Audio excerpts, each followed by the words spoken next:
Steeler Nation, what is going on? Thank you guys so very much for joining us on yet another edition of the Steeler Culture Podcast, where we break down Pittsburgh Steelers football. And as we, us fans, and the Steelers themselves are still waiting on Aaron Rodgers' word to see if he will be our quarterback for the upcoming season, we feel like it is time for us to present to you our third Pittsburgh Steelers NFL mock draft. We are less than 3 weeks away until that date in April where dreams will come true and the Steelers will be announcing the first-round pick until the NFL draft officially starts. 3 weeks away, we're going to come out with our third mock draft right now. We're going to have a few more coming out as the weeks creep up into the NFL draft. This one will include a trade back scenario. After the trade for DK Metcalf, there's been talks, there has been discussion, there has been thought amongst everyone, I would think, that the Steelers could potentially trade back from pick 21 to acquire that second-round pick back that they traded for DK, because they have pick 21 and they have huge in-between weight from 21 all the way to the third-round pick at 83rd overall. Could they trade back and acquire extra picks, preferably an extra day 2 pick or a second-round pick to make up for that in-between weight? Just that wide gap there for the Steelers. Now would be a very long wait from basically the tail end, or the middle, I would say, of day 1, and then basically the tail end of day 3. And if you look at who the Steelers have been meeting with in terms of their top 30 visits and who they've brought in and what pro days they've attended and who they've sent where, it kind of shows you that a lot of the guys they're looking at tend to be around that day 2, second-round pick area. They've even looked at some of the top players at other positions for the first round, which could show you that maybe they're doing that as a smokescreen, maybe to ensure trade talks, to encourage teams to potentially send something over to the Steelers so that they can trade back and get as much out as possible. Just throwing the idea out there. But you look at who they're bringing in, you look at who they're talking to, you look at their interest. Signs indicate a trade back is very likely, and Omar Khan is no stranger to trading up or trading back.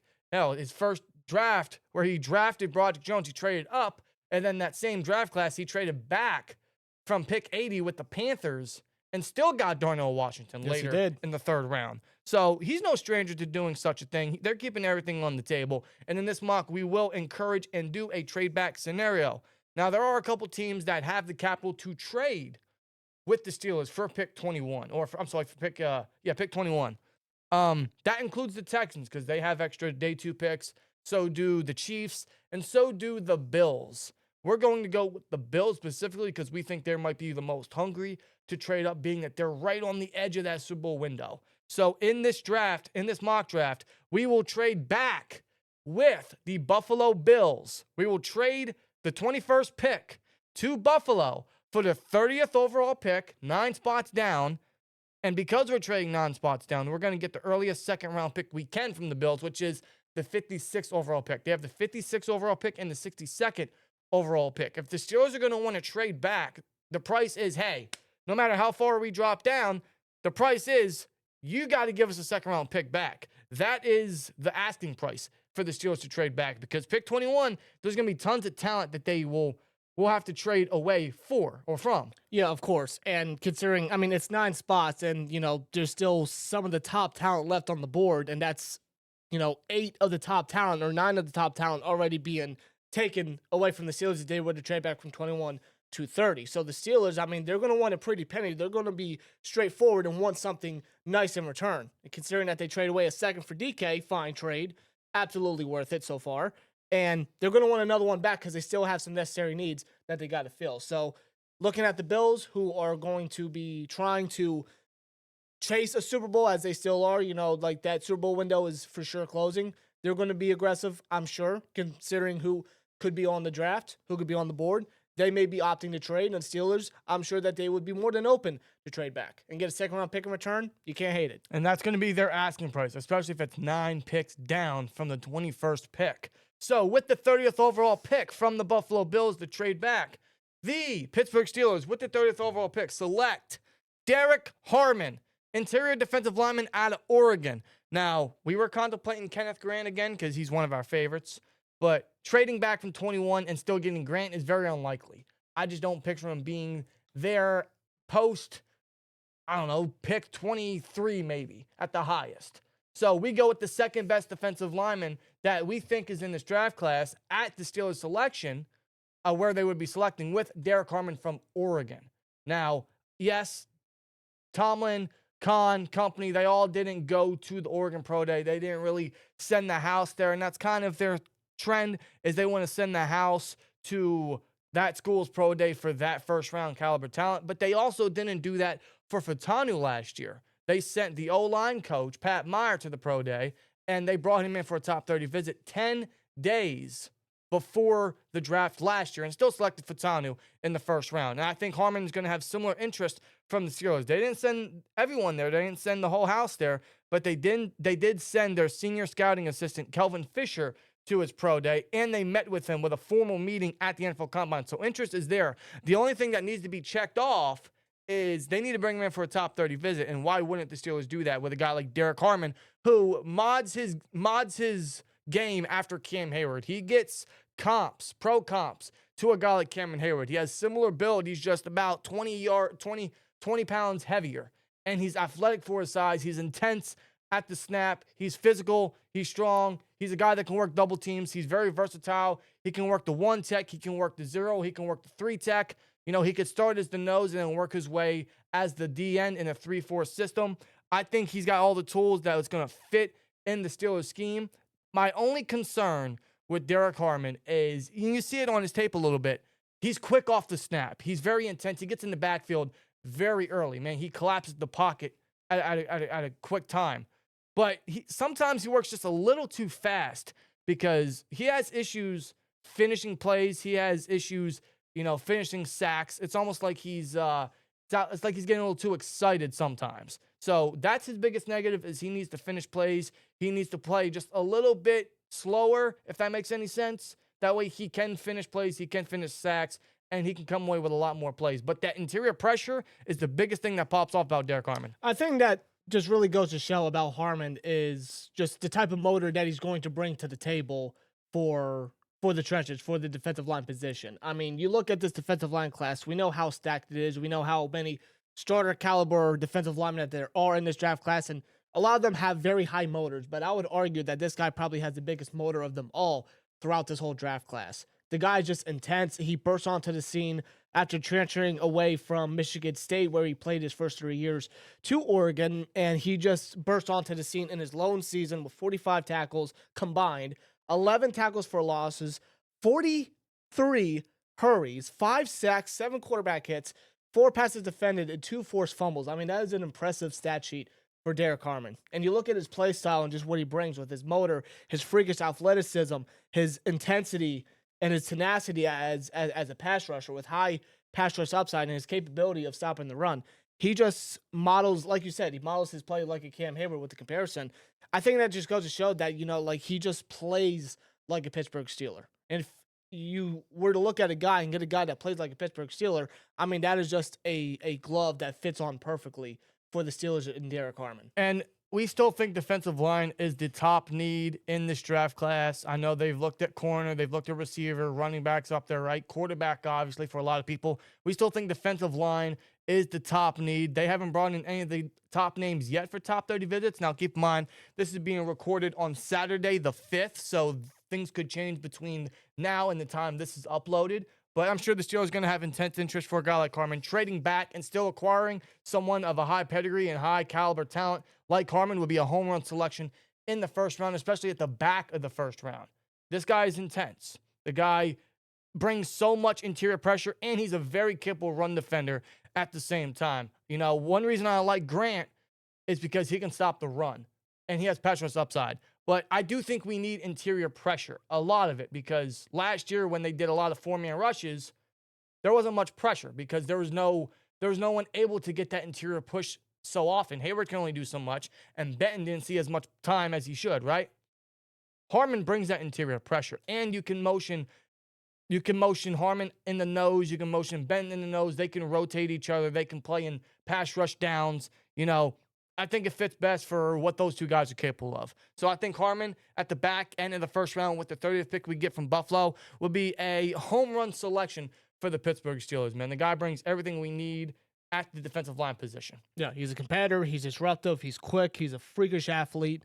And just like you say with Benton and Harmon, just move them around and just instead of them being, stationary, just move them around and confuse the offensive line a bit, confuse the offenses they're going up against a little bit, and just really try to have them figure it out exactly how to try to block these freakish athletes that we have. Yeah, these young interior guys that bring a lot of pressure, and that's what we need to get back to. I know we need to get back to stopping the run, and Benton and Harmon are more than capable, but that interior pressure is something we really need to get back to as well, man. Those are two of the biggest things we need to add to the defensive line is youth and that interior pressure while stopping the run at the same time. Harmon brings all the tools, man. Now, we have a second-round pick because we traded back with the Buffalo Bills. So we don't have to wait to the third round to select someone else. Now we have the 56th overall pick we got from Buffalo because they got the extra capital to trade. And because the Steelers traded down 9 spots, their asking price is, all right, well, give us your first and give us a second since you got the capital. So the Steelers get the 56th overall pick. The second biggest need that has been very evident in all of our mocks so far, and I don't think that's going to change, is running back for us. We don't have a defensive lineman to pair opposite of Hayward and Benton, and we don't have a running back to pair with Warren. Warren's going to be that number one guy, but is he going to be the number one guy for the future? To be determined. We need someone to pair with Warren. We need someone intense. We need someone fast, someone with breakaway speed, someone explosive, someone that has 3-down potential. A legit do-it-all type of running back. And someone that could lead the backfield for years to come, man. So with the 56th overall pick, we go running back. With the 56th overall pick, we go with one of the Buckeye backs. With Trevion Henderson, running back out of the Ohio State. Like I said, 3-down potential. The guy has all the tools. This guy can do it all at the running back position. He has blazing speed. He has receiving upside. He is arguably one of the best pass-protecting running backs in the entire draft class, probably in college for a long time now. And he burst onto the scene in Ohio State in his first year in 2021 with over 1,200 rushing yards and 15 touchdowns, along with 4 receiving touchdowns. So he burst on the scene in year one, and you knew, being a 5-star recruit, that he was going to be a big playmaker for the Buckeyes. Unfortunately, his following 2 years in 2022 and 2023 were bugged with injuries. I think it was a foot injury. Now, that's the biggest concern with Trevion Henderson is, yes, he has injury concerns. That's why it's limited him up until last year where he burst on the scene with Quinshon Judkins, and they led the backfield heavily. They were a big reason why the Buckeyes won the national championship. That's his biggest concern. But we also thought the same thing with Peyton Wilson last year. And if the Steelers, and they bring him in for a top 30 visit, which they haven't done yet, again, things could change between this recording and when it's uploaded.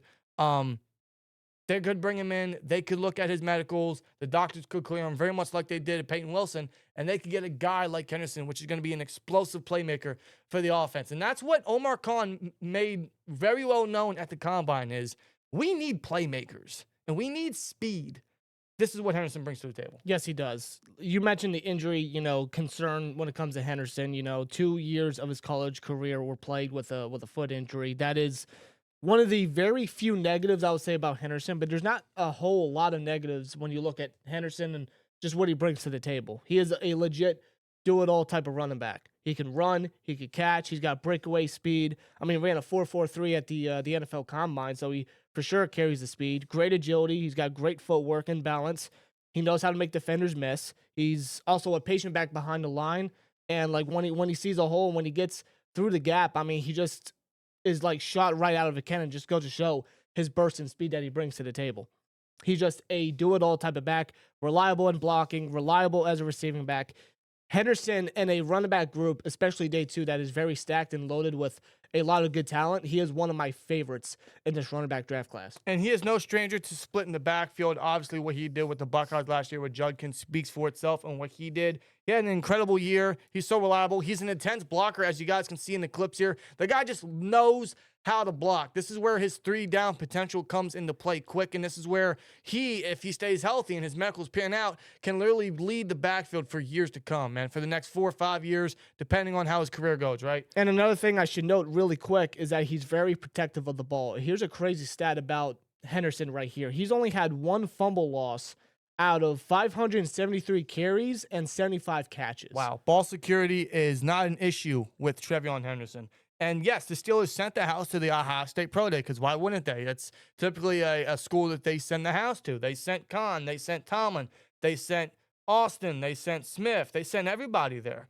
And they even took him out to dinner with a pro day dinner, along with his Buckeye teammates in Egbuka, Judkins, Howard. So there's going to be a ton of interest coming from that school for the Steelers. And Henderson being one of the top backs in the country last year and one of the top backs for day 2 and getting a second round pick back from Buffalo in the trade back scenario, I think that's a home run selection, man. This is ideally my dream come true if they want to take D-line and run it back early and trade back, because this will allow them to fix both positions mad early and with 2 phenomenal studs with the first 2 picks here. I love a guy like Henderson. He's one of my top 5 backs in this entire draft class. I'd argue he could be the 3. I'm going to be honest with you, man. It'd be crazy to know what he could bring to the table or where he'd be ranked if he would stay healthy for his past 2 years or the 2 years prior to 2024. But, I mean, seeing what he's been able to do and when he can stay healthy, what he brings to the table, and all his tangibles, the Steelers need that at running back, man. No. We've actually lacked a lot of those capabilities for a long time. We've had some flashy backs. We've had some good, carriers there. We just haven't had that explosiveness in probably a long time. And I think for Arthur Smith, that's exactly what fits. And what the Steelers love in running backs, it fits them to a T. There's going to be a ton of interest coming for the Steelers, I would imagine. Henderson would be a home run pick for any team come day 2. Yeah, but what Henderson brings to the table with his burst, his ability, his protectiveness of the football, it's something that the Steelers have not really had at the running back department for quite a few years now. They experimented with Najee, and he had a very solid career, but I feel like it's time for the Steelers to pair a guy like Henderson with Warren, very physical backs, guys that know how to make defenders miss, and just really get back to a speedy-esque running back duo that you got there that is just guys that can do it all, that are more than capable, very physical, and just get back to run the football effectively. Yeah, I mean, Henderson reminds me a little bit of Warren in a sense, just a little bigger and obviously a lot faster, and much more safer with the football. And you can't deny the talent. And he's a lot more explosive than Warren. And that's where Warren would be the very good rotational guy or the third down guy if he ever has to be. Or, he coming in and as a change of pace, or coming in as someone that could rotate in certain formations, maybe at the goal line or whatever.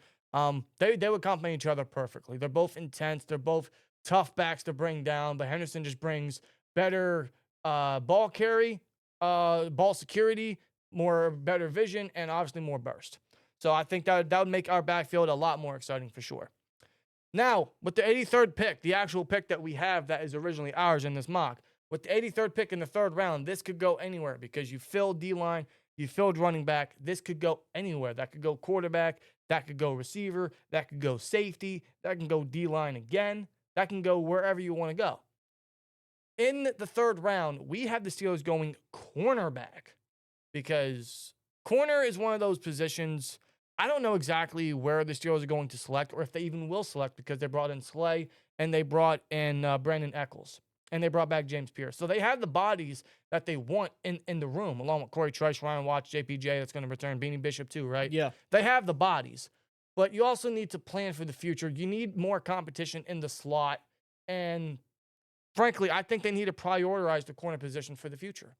I think there's a ton of talent in this class, and they've looked at some of the best talent already. They've looked at some serious contenders for top 30 visits. They brought in Trey Amos from Ole Miss. They brought in Thomas from Florida State. So that makes me think they're still looking at corner pretty heavily. So we're going to go with another corner here in the 3rd round that we think could be an intense option for the Steelers, that we think is going to be a hell of a fit, and someone we need to get back into the slot with some outside versatility. In our last mock, we went with the running back from Kansas State. This time around, we go with the cornerback from Kansas State. So with the 83rd overall pick, the Pittsburgh Steelers select Jacob Paris, defensive back out of Kansas State, 5'10", 191, 2-year starter at Kansas State where he showcased great coverage skills, very strong, very physical in man coverage, man. That's exactly where he excels. That's what the Steelers run a lot. That's where he would fit come day 1. But he also has ball hawking ability, which I think we could definitely use that in the corner room, especially in the slot.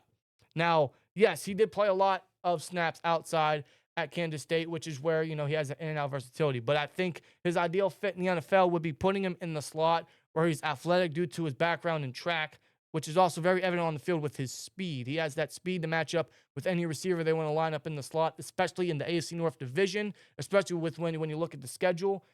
He brings what the Steelers could use at the corner position, which is he doesn't have the biggest frame. No, he doesn't.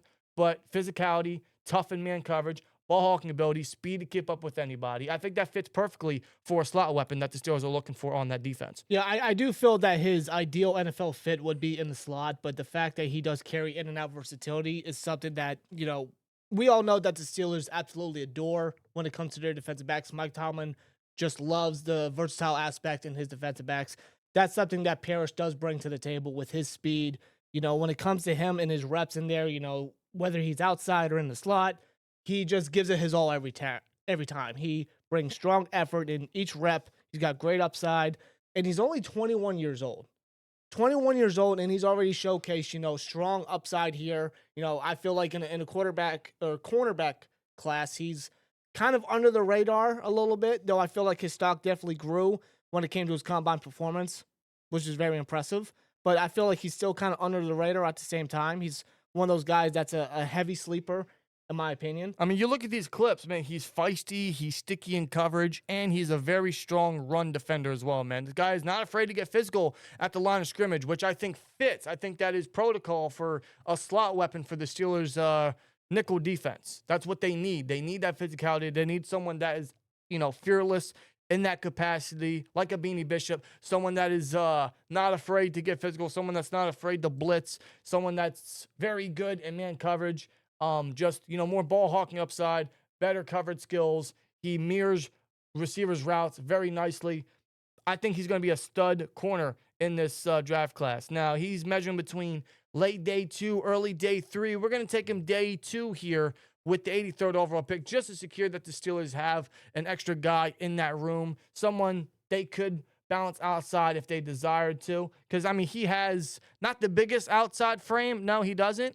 But he's very capable, and I think the man coverage skills, I think his physicality could very well allow him to bounce outside. But initially, you put him in the slot, you have him compete, and you see what he can do come day one. That's why we like a guy like Jacob Parrish in the 3rd round, just to go corner again, just to continue to build upon that position. It's a position I don't know if they're going to select or where they're going to select, but I also don't want to completely ignore it. We did in our last mock. This time around, because we trade back, we have that flexibility in the 3rd round to take a position like corner. Yes, we do. Which I feel like is very ideal for the Steelers to trade back so that they can address another position like cornerback, because we say this in previous live streams and videos that we've done.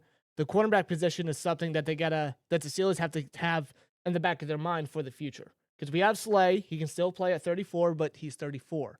He's not going to be here after this upcoming season. I don't see it. No, but Eccles, he's a depth guy who's going to compete, but we don't know what his impact's going to bring to the table.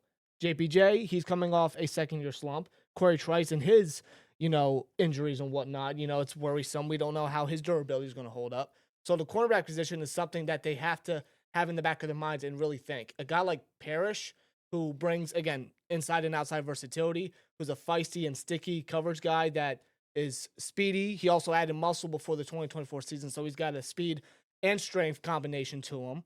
And he's a guy that, our new defensive backs coach, Gerald Alexander, can have, possibly bring in for development, and could be a guy that could be here for years down the road at the slot position. And they brought in a guy like Darius Slay to help build the young guys like Beanie, like Watts, like Trice, like JPJ. Well, you can never have too many good corners, so we had another one with Jacob Parrish here to work in the slot, maybe bounce outside in the future. Love Parrish. He's one of our favorite later corners in this draft. Just someone that's definitely under the radar, someone that's very sticky, someone very he plays angry, he plays pretty mad, which is very, very needed for the cornerback position, especially when it comes to the Steelers, man. We need someone with those skills, someone that's not going to take shit from any other receiver, swear jar.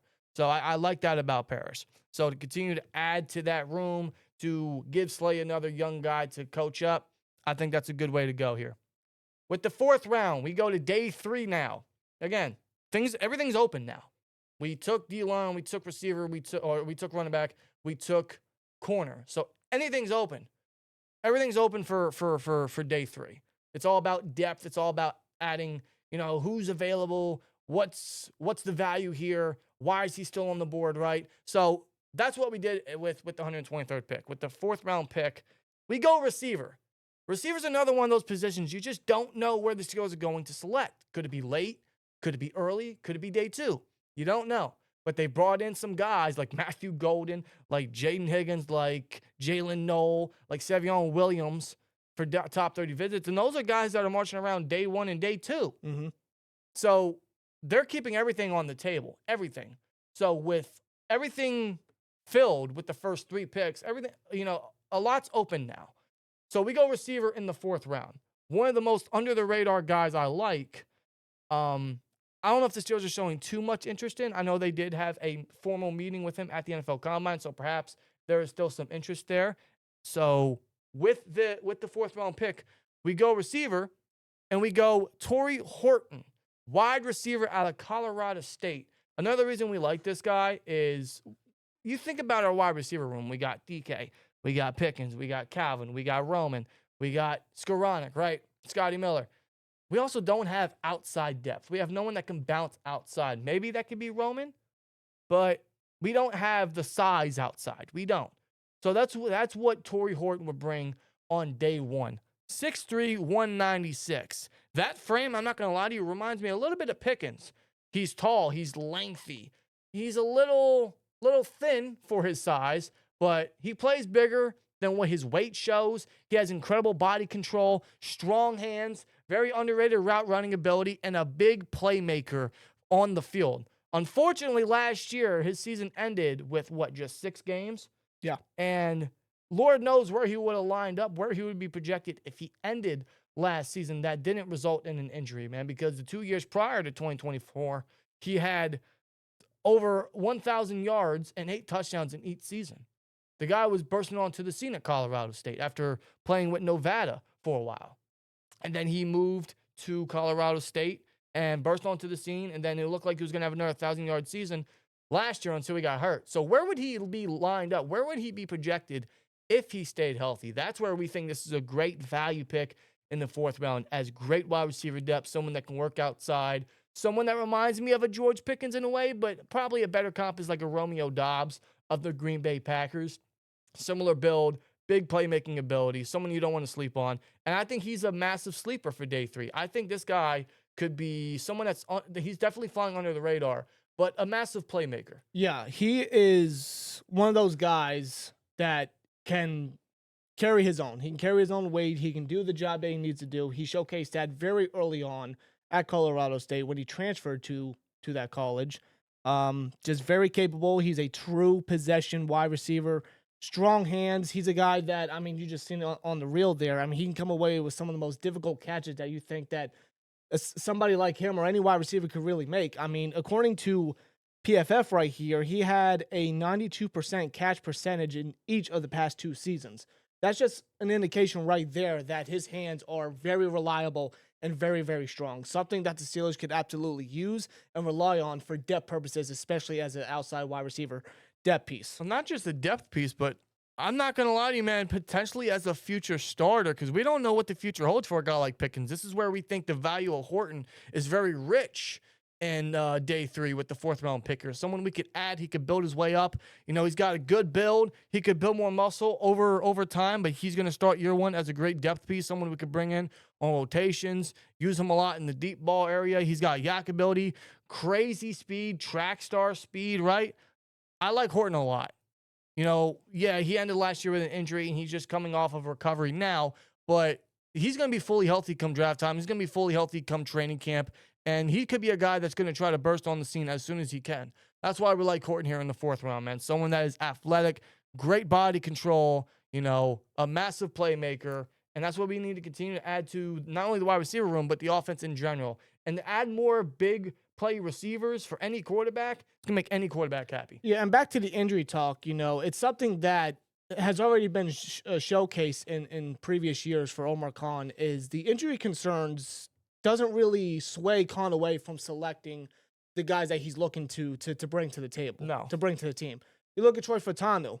Supposedly, he fell because of knee concerns. He was a projected top 10, top 15 selection. He fell all the way to pick 20 because of knee situations. Now, he did, unfortunately, sustain a knee injury that took him out his rookie season, but the talent that Troy Fautanu brings, and, we're all looking forward to see how he does in his recovery process and what he can do over at right tackle as the starting right tackle in his second year. See what he can do. Right. Peyton Wilson. You know, we all know that he fell because of serious injury concerns. That was a huge red flag coming from Peyton Wilson out of college. But the guy hasn't been injured in 2-3 years now. And, you know, like, he's a very talented linebacker that's got crazy upside, crazy athleticism. And again, you can't deny the talent. No. We selected Henderson in the second round pick, our second pick, because of the talent. He does carry the injury concerns, but again, you can't deny the talent. And now Torrey Henderson, he's coming off a knee injury this past season, but again, you can't deny the talent. Like, the injury concern is 100% valid to be worried about. It is a legit red flag, but the talent, I think you've been saying it for several years now, is like, talent trumps all. Like, you can't deny the talent. And a guy like Horton is somebody that has showcased, hey, he can bring something to the table. The guy knows what he's doing out there. He's very capable. He has speed. He's a good route runner for his size, great body control. And the thing about it, too, is not just his talent, but he was also a 2-time team captain over the past 2 years for Colorado State. So he carries that to the team. He carries that to the wide receiver position. He carries leadership capability. That's something that you want on an offense, especially at the wide receiver position, to which me and Dan have been saying for several years that we don't have a legitimate leader in the wide receiver room for quite some time now. And listen, Horton wouldn't come in and be like, oh, he's the day one leader. He's going to guide up Pickens and DK. That's not what we're saying here. But for the future, that's someone that you want to guide that receiving room. Those are just the locker room, you know, capabilities that he brings to the table, and someone that can work his way up. That's why we like a guy like Horton. That's why we go Henderson and Horton with the first 2 offensive picks, because we add explosiveness, we add speed, we add massive playmaking ability. Something Omar Khan is trying to bring back to the offense, someone he's made very evident all offseason. So that's why we go those 2 big offensive playmakers there. Now moving on with the 5th round pick, the 156th overall pick. Everything's wide open again, but what we did in the last mock, we're going to do in this mock again, and probably going to be reoccurring in the following mocks, is double dip at defensive line. They need bodies. They need people to push Leal and Lee and Adams and, you know, some of the other free agents they've brought in, right? They need someone to push those guys. They need someone to be good rotational pieces, someone that could be starters in case of something happens on the defensive line, because you know how much we get hit by the injury bug on that D-line or anywhere on the field, man. You always want dependable, solid depth. And a fresh face at that, too, because I feel like when it comes to the defensive line depth for a couple of years, at least to me, I feel like it's just the same, you know, same faces, the same kind of people. You know, when I add new faces, add new youth to the defensive line, and, you know, bring their talent to the table. Yeah, bring more high motor guys, bring more guys with versatility and power at the line and you know, very intense at the snap. That's where we go here. So with the 156th pick, we double dip at defensive line. With the 156th pick, the Steelers select J.J. Pegues, defensive lineman / fullback out of Ole Miss. Yes. Yes, you heard that right. Fullback. This guy is a 2-way player. 7 rushing touchdowns in packages last year. 7. He was a former tight end, guys. He was a former tight end when he came into Ole Miss before transferring and moving to defensive line. But that didn't stop Ole Miss from using him on the offense. No. They used him as a fullback, as a blocker. They used him as a goal line gadget guy. They used him as a short yardage person. It didn't always work out, but 7 rushing touchdowns for a guy of his size and his athleticism and his tight end background. I mean, I'm just saying the Steelers could use that, and I think we could use a fullback, a new fullback. Connor Heyward isn't it. They brought in Kyle Juszczyk for a visit before he was signed with the Niners. So there's going to be interest in trying to add that while also double dipping a D-line. And they sent a lot of people to the Ole Miss Pro Day, one including Andy Weidel, who prioritizes the trenches, and they brought in Pegues for a top 30 visit. Tons of interest towards his way, and someone that's going to be phenomenal depth on the D-line, someone that is still learning the position. Yes, he's still kind of raw there, but he brings the versatility. He can play anywhere between the O and the 5. He can even play on the edge. Yeah, I got 2 words to describe Pegues right here. It's athletic and versatile. I mean, he just shows it on the tape as a fullback, but especially at defensive tackle. Even still learning the position, still learning on the defense. I mean, he is so versatile. You have him play any role and anywhere on the defensive line, on any position, he's going to go out there and give it his all. with his freakish athleticism, his high motor, his strength, his ability to stop the run. He does have that fierce pass rush upside to him. And again, he's doing this all still learning the position. And 14 tackles for loss and 3.5 sacks last year, pairing with Walter Nolan, they were two big reasons why Ole Miss were one of the best rush defenses in college last year. And that's where he brings great depth. Is someone that can play the nose, he can play anywhere on the line, but particularly in the nose, that way he could fill the gap. He's not the biggest body, seeing 6'2", 309. He's not the biggest body, but someone that plays so intense, he can take on double teams, he closes the holes. He's a little inconsistent, I'm not going to lie, and maybe that's due to him still learning the position, and maybe that's due to Ole Miss using him at the 5 tech or using him at 4I, which, I mean, he can do. He's athletic enough to do it, but perhaps maybe that's not exactly his most ideal situation, but it's something he brings to the table and something that's going to be intriguing to a lot of teams when they view a guy like Pegues in the draft process. But listen, even if he doesn't pan out at defensive tackle, if he doesn't pan out for the defense as a depth person, as that rotational depth piece, I do believe that he can pan out as a fullback. Yeah. Because of what he brings to the table. He's a former tight end, turned fullback, and Ole Miss was able to utilize it. Again, 7 touchdowns. It's absolutely ridiculous. It's a ridiculous stat for a guy like him. But his ability to play the fullback position and get it done as a blocker, as a guy that can pick up a quick first down and, of course, score, as we mentioned it several times already. I mean, I feel like he can be similar or used similar to a guy like a Patrick Richard of the Ravens, a former defensive lineman turned fullback. He's one of the best fullbacks in the NFL, or even from the Chargers, a Scott Matlock, who's a defensive line depth piece, but also a fullback used in certain packages for the Chargers for Harbaugh. And he saw a lot of time, did Matlock in defense, offense, special teams, and that's where Pegues would be seeing a lot of time too. I think this is phenomenal, reliable depth with the ability to use him on offense, man. He's an exciting football player. He's an exciting two-way guy that I think would bring, a lot of dependability in some areas for the Steelers. And I think in the 5th round, that's where he's going to fly. That's where he's going to be ranked at, maybe due to how new he still is at the defensive line position, maybe due to how inconsistent his tape is, but what he brings to the table, you can't deny. And someone that Carl Dunbar and company can continue to build up. You still get younger at the line, and you use him in a lot of ways. That's why we like a guy like Pegues here in the 5th round for sure. Yeah, man. I mean, he's just a fun and intriguing player, not in just the defensive line group, but probably in the entire draft class. He's just a fun player to watch that I believe he became a fan favorite very quickly for Ole Miss and their fan base. Yep. Wherever he's going to be selected, he's for sure going to be a fan favorite just with his athleticism and his versatility, his just ability to be a two-way player, man. I mean, like, there is a role for Pegues. I do believe that. And I think we ought to, I can't believe I'm going to say this, but seeing what the Harbaughs do with, like you said, Richard and Matlock, I'm not saying be like Harbaugh because I think that's a sin to say regarding the Steelers, but I think bringing that kind of influence to the offense and the defense, I think that would be good. I think that's interesting, man. It would be a change-up. It would be a change-up. It would be trying something different, and for Arthur Smith's system and his style of offense, you need a legitimate and a big fullback to play. Right. That's not Connor Hayward. No disrespect to Hayward. He just hasn't panned out well coming out of Michigan State. You need a legitimate fullback. That could be Pegues. I agree. While still being very dependable depth on the D-line anywhere, but particularly the nose to start off for sure, man. Be that clogger for sure. Now, in the 6th round, we continue to build the trenches with offensive line, man. Like we did in the last mock with Logan Brown, we're going to go offensive line here in the 6th because they don't have tackle depth. They don't. Very bare right now. We don't have anyone opposite Broderick. We have no one opposite or behind Fatano, excuse me. No. We have Dylan Cook, but like we mentioned earlier, he hasn't seen any snaps in the regular season, just preseason and training camp and things like that. That's it.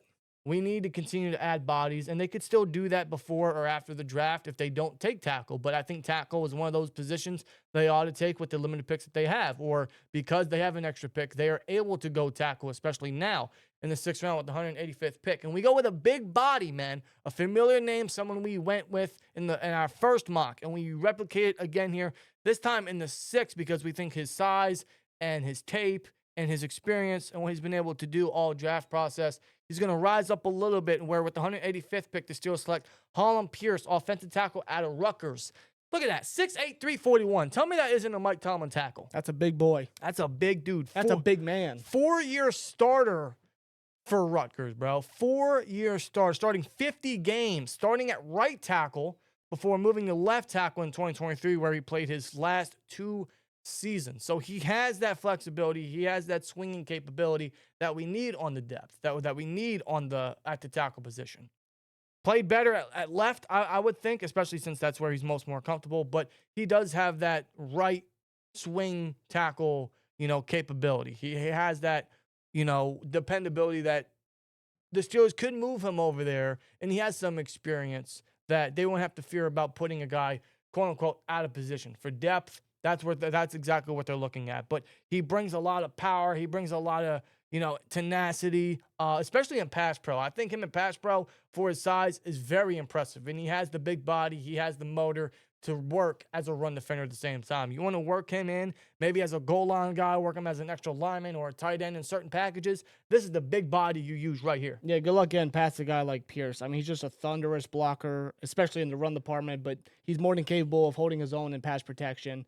And you just look at his stature again, 6'8", 341. He's the ideal tackle when it comes to Mike Tomlin. He loves his big tackles. He has a tendency to really grab big tackles, and this is a guy that I'm sure Tomlin has already kept a close eye on. And Pierce, as a depth guy, as a swing guy, he fills a need, he fills a position, and he's more than capable of doing it with some upside to carry on at the same time. Absolutely. And they did send an area scout to the Rutgers Pro Day, so they're going to have some eyes on Pierce, especially if he is still there at the 6th round, where we think that's probably the sweet spot for him. And hey, if he continues to grow and he continues to build himself the way he has in Rutgers, and maybe he can push a guy like Broderick, maybe push a guy like Fatanu. I don't want to completely erase that or sleep on Pierce and what he's been able to do and what he's capable of for the NFL level. But to start off his depth and to potentially push a guy, work his way up, I think that's a good tackle depth move here in the 6th round. So we continue to build the trenches, man. We go D-line twice.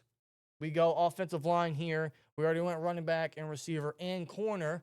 The only thing that's left is quarterback. Obviously. Now, I know we went Will Howard in the 4th round in our last mock, and we're waiting all the way to the 7th to go quarterback. And the reason why is because Aaron Rodgers is inevitably going to be a Pittsburgh Steeler if he has not announced it by the time this is uploaded. I don't know what the wait is for. He literally just practiced with DK Metcalf about a week ago at UCLA. There is no pondering on what you want to do. It's just a matter of making the decision. Are you going to wait to the big night at Pat McAfee show? What are you doing? I don't know what the wait is for. It's obvious you want to keep playing. You don't just work out with DK Metcalf, who by some chance just happens to be a Steeler.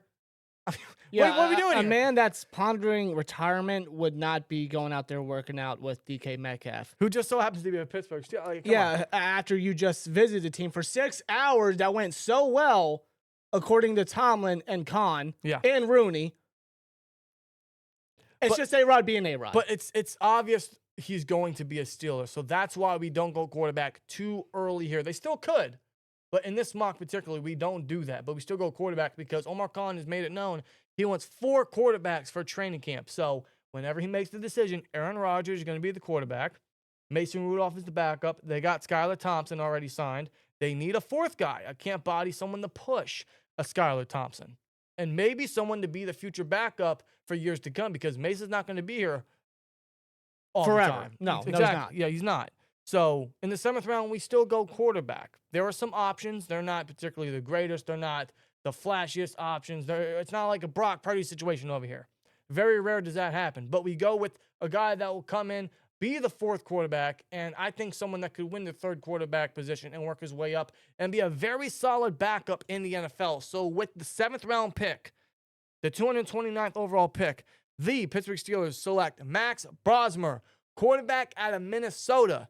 This is someone I think is going to be a very reliable backup for years to come, and someone he's going to build his way up, someone that I think has the smarts, he has the football IQ, someone that is very good in the pocket. He's very composed. He throws with anticipation, and he's someone that is not afraid to make those needle threader tight window throws, man. He plays with some confidence. Now, there are some inconsistencies, especially in his deep ball. He has no mobility whatsoever. He's not the most mobile, but he can step up in the pocket. He can make those reads, and he does process the field very well. So for those late day 3 quarterbacks, he's probably one of the more favorable guys that is very good at all those things. That's why we go Brosmer here, someone that the Steelers have met with at the NFL Combine, and they did send an area scout to the Minnesota Pro Day. So if they don't go quarterback too early, say, I don't know, late day 2, early day 3, they could wait till the 7th round and grab somebody just to fill the position, just almost like a Chris Oladukin move where they selected him in the 7th round, except this guy will probably have a better future with the Steelers, being he'll be the 3rd or 4th guy, someone that could work his way to make the roster in camp and all that. And someone, again, I think will make for a very good, reliable backup, almost like a Kyle Allen, Brian Hoyer-esque type of guy who I think they both have made their careers known as being reliable backups in the NFL. Yeah, and Brosmer, I mean, he's had quite a journey when it comes to his college career. I mean, he was a 6-year player who started his first 5 all the way down in New Hampshire. Unfortunately, in 2021, I believe he sustained it was an ACL injury, I assume, or I believe it was, which obviously took him out for the season. But the past 2 years, his last 2 years in New Hampshire, he was able to bounce back and have very productive seasons before ultimately deciding to transfer to obviously Minnesota, as he opted to play in 2024, because when it come to the COVID-19 pandemic, college players that played in 2020 were given an extra year of eligibility to play. So he did that, and he actually led Minnesota to a 7-5 record, helping them win the Mayo Bowl versus Virginia Tech, as Brosmer finished with 23 total touchdowns, 18 passing and 5 rushing. I mean, Brosmer, what he brings to the table, he's obviously nothing more than a backup quarterback, but from what I've heard and from what I've seen, I mean, he's one of the more smarter and more ideal backup quarterbacks when it comes to this quarterback class right here. Yeah, I agree. I mean, his arm talent isn't the greatest. Like I said, there's inconsistencies in the intermediate. There's inconsistencies in the deep ball area, but I like the confidence he plays in the pocket. He processes the field pretty quick. Again, he's not afraid to make those crazy tight window gutsy throws, so he's kind of like a slinger in a way.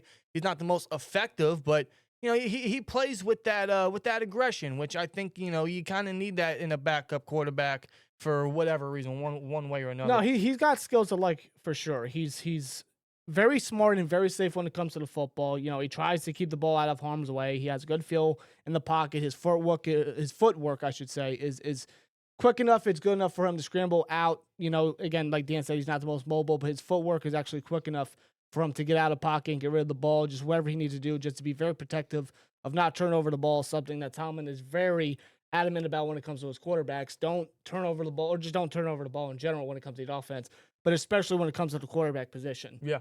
And for Brosmer to carry that aspect and carry that capability and that skill, even as a backup, it's something that you can't hate. And I think that's where that's going to make him a very good career as a backup down the road. And maybe for this selection, be the future backup whenever Mason walks, whenever Mason goes after a year or two. Yeah, you select him, you bring him in, you add a young quarterback. He's 24 years old, so he's still, you know, pretty young at that point. At the quarterback position. But, you know, and have him earn a roster spot. Have him earn a chance to make the 53-man roster. Yeah, so this is no more than just a camp body. This is no more than just securing a 4th quarterback for the training camp for preseason.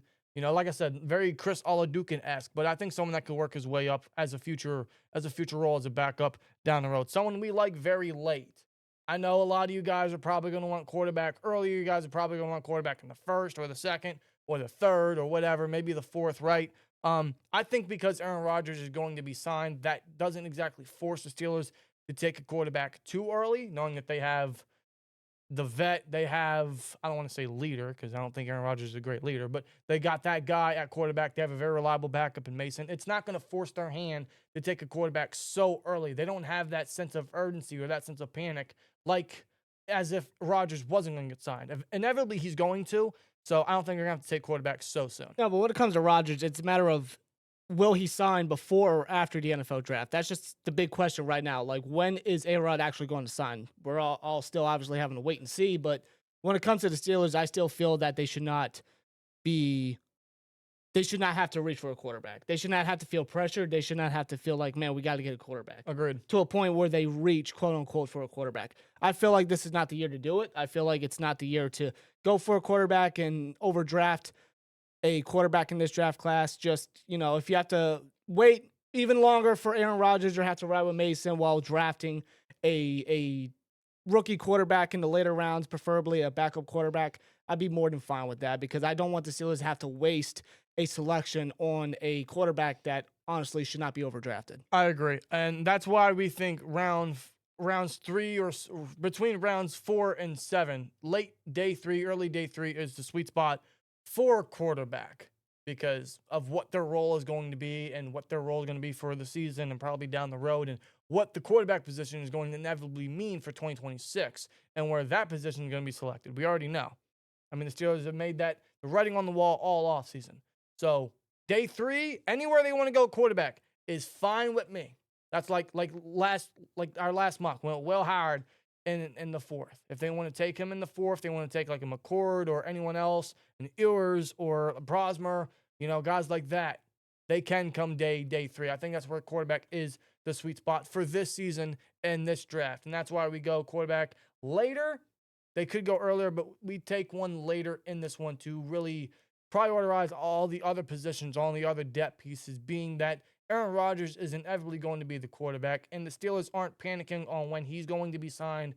There is no time frame. They're not really pressuring Aaron Rodgers to do it. They just, it's like they already know it's going to happen. It's just like, all right, take your time. You'll announce it when you announce it. Yeah. So that's why we have quarterback going so late, being that they know they have Rodgers secured. So that's why we go Brosmer here in the 7th, but someone that could build his way up for sure. Yep. But that is our 3rd official mock draft for this draft season, man. Our 3rd mock draft, our 2nd one post for agency.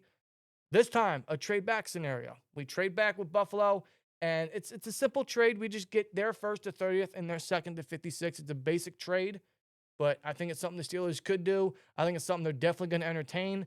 I don't know if it's exactly what they will do, but, trading back is probably the most ideal situation right now, being that all the other needs that they have, more picks that they could acquire is better, being they only have 6 and not enough picks to build other areas and fix all the other needs, right? And frankly, I think they could continue to add more picks and they can continue to add more pieces. And the guys they met with, it kind of indicates maybe they do trade back. So that's why we entertain one here in this mock. But let us know your guys' thoughts down in the comments below. Give us your guys' mocks. Give us your guys' feelings on these players or any particular players you guys want the Steelers to look at or draft down in the comments below. We appreciate you guys, as always, for tuning in on another episode of the Steeler Culture Podcast. Follow us on our social medias. They're in the ticker below for X, Instagram, and TikTok. We're also on Spotify. The link to that is in the link as well. So we would greatly appreciate any other support outside of the YouTube world. So thank you guys so much. See you in the next one. We will be having more mocks and more draft content coming out as we creep closer to the NFL draft, man. It's crazy. It's going to be here before we know it. I look forward to it, brother. So see you in the next one. Here we go, Steelers. And as always, like, comment, subscribe, and we'll see you later. Peace!